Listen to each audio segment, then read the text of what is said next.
Tak ja som narazil vlastne na Ištvana Tašnadyho s takým tým hľadackým spôsobom, že som hľadal dobré dialógy a dobre vystavané situácie. A tým, že on má skúsenosť s divadlom, že vie pracovať aj s hercami, aj sám je režisér vlastne, tak vie naozaj dobre budovať nielen príbeh, ale aj samotné situácie. A ešte k tomu je skvelý básnik a to, že vlastne tú hru dal celú do veršov, bolo také akože pridaná hodnota k celej tej hre. Ja chcem pokoj, rozumieš?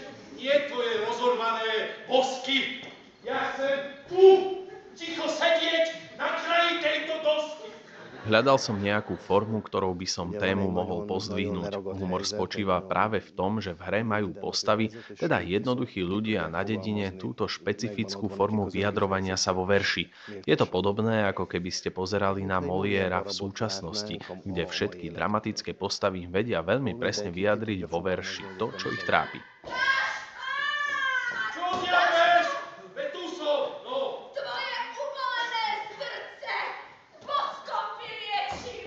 V podstate ten príbeh nie je komplikovaný, je to príbeh 40-ročného chlapa, ktorý je vyhoretý a rozhodne sa vlastne ukončiť svoj život samovraždou. Postupne sa vlastne nabalujú na ňo ďalšie postavy, ktoré chcú na tom jeho príbehu parazitovať.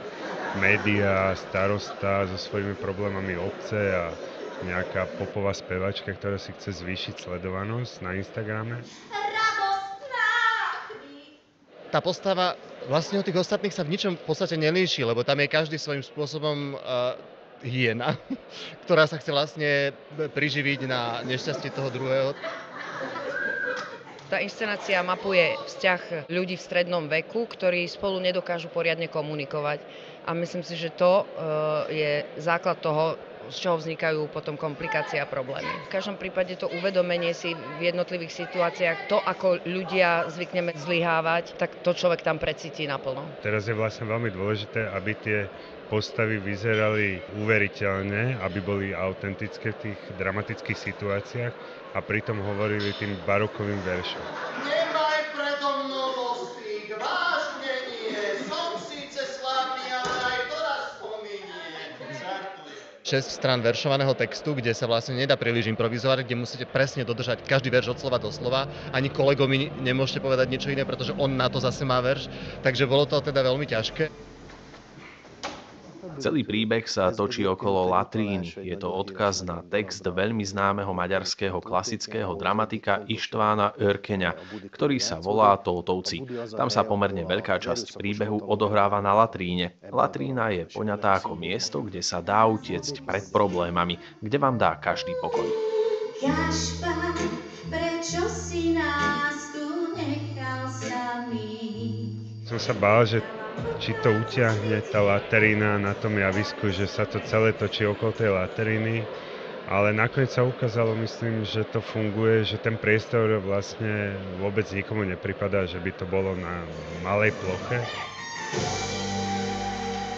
Zase to máme s veľmi takým ordinárnym, rurálnym humorom, ale hovoríme o veľmi závažných, vlastne až fatálnych osudových témach.